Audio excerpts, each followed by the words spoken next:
Pessoal, vamos lá, né? O estudo dessa semana, o nosso tema de estudo é o iluminismo, né? Eu sempre falo para vocês a questão da nomenclatura da palavra. Iluminismo, ele já dá para nós a alusão de quê? De algo iluminado, de luz, né? Então, o que vai ser então esse iluminismo? Esse iluminismo, ele vai ser um movimento filosófico, intelectual e científico que vai surgir ali no século XVIII, na Europa, né? Ele vai se iniciar ali na Inglaterra, mas ele vai ter seu apogeu, o seu auge na França. Esse movimento também vai ser conhecido também como século das luzes. Por quê? Muitas das vezes vocês já devem ter visto ou no desenho, ou em alguma charge, em alguma imagem, que quando a gente tem um pensamento, uma ideia, muitas das vezes aparece o quê? A figura da luz. Então, por que esse movimento, então, vai se chamar, então, iluminismo? E qual que é a dimensão, qual que são as características e o que ele quer com isso? Ele quer o quê? Se contrapor àquele antigo regime. O que é um antigo regime? O antigo regime é aquele que se baseia no quê? Monarquias absolutistas, ou seja, todo o poder centralizado na mão do monarca. Assim sendo, todo o poder na mão de quem? Do rei. Todo o poder, tudo é controlado por quem? Por aquele rei, né? Nós temos o mercantilismo na parte da economia. O mercantilismo, ele prega o quê? Principalmente, uma das características principais, intervenção do Estado. E o que esses filósofos, eles propõem? Eles propõem o quê? Uma liberdade econômica, né?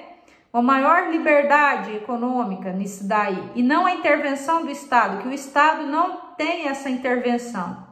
E nós vamos ter também a razão se opondo ao quê? Ao misticismo, né? Nós vamos ter aí a razão, muitas das vezes, se opondo o quê? À fé. As explicações agora embasadas no quê? Nessa racionalidade. Então, o iluminismo, ele vai representar praticamente o quê? As ideias dessa classe burguesa. E quais que vão ser essas características básicas dessas ideias? É igual eu falei para você, razão, ciência, eles são anti-absolutistas e eles têm principalmente o quê? A defesa das liberdades individuais. E nós vamos ver que os principais filósofos, cada um deles faz essa defesa. Um dos primeiros que é considerado precursor do iluminismo, ou seja, o pai do iluminismo, que é o John Locke, no inglês, ele vai principalmente, quais vão ser as ideias defendidas por ele? Que todos nós temos direito à vida, à liberdade e à propriedade, e que os governos existem para quê? Para preservar esses nossos direitos, né? E também ele tem um certo quê? Não é a monarquia absolutista? Um dos pensamentos do Locke é o quê? Liberalismo político, a defesa da monarquia parlamentar ou constitucional, ou seja, aquele poder não somente centralizado na figura de um só, mas esse poder, ele mais o quê?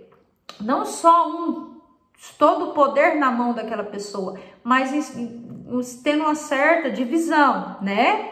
E nós vamos ter na área do conhecimento, ele defendendo a razão, né? E a ciência.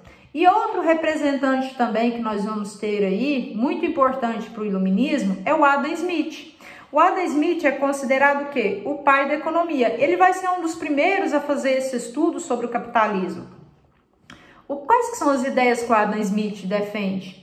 A não intervenção do Estado, ou seja, a não intervenção do Estado na economia se contrapondo às ideias mercantilistas, né? As características mercantilistas, a livre concorrência, ou seja, o pacto colonial sendo aí criticado, a lei da oferta e da procura, né? E a divisão do trabalho. E muitas das vezes ele associa essa riqueza que essa pessoa vai obter através do quê? Do trabalho. Ou seja, o Adam Smith é o pai da economia, ou seja, é o que defende essa ideia de liberalismo econômico se contrapondo ao quê? Ao pacto colonial. Lembra do pacto colonial? Colônia só pode comercializar com metrópole. E nós vamos ter também, não só no campo político, no campo econômico, mas também nós vamos ter a questão também muito importante da divisão dos poderes, com Montesquieu. O Montesquieu, ele vai fazer com, igual eu falei para vocês, se contrapondo a essa monarquia absolutista, nós vamos ter o quê? As ideias do Montesquieu. Quais que são essas ideias? A divisão, ao invés de ser um só poder, nós vamos ter a divisão do quê? Dos 3 poderes, o executivo, o legislativo e o judiciário, né? E uma harmonia, uma autonomia entre esses poderes. E todos nós somos submetidos o quê? A lei, né? Então, Montesquieu. Nós vamos ter também o Voltaire. O que o Voltaire tem? Principalmente liberdade de expressão. Se hoje eu posso ter a minha opinião, se hoje eu posso ter essa liberdade de expressão, isso tudo, a importância disso é do quê? Desse movimento iluminista. Porque é o Voltaire que vai principalmente defender que eu não posso ter um pensamento totalmente diferente do seu, mas eu tenho que respeitar o seu pensamento.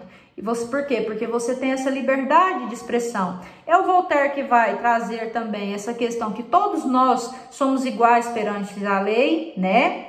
Ele vai trazer, ele vai fazer uma crítica à intolerância religiosa e ele vai fazer principalmente essa questão da liberdade de expressão, né? O Montesquieu.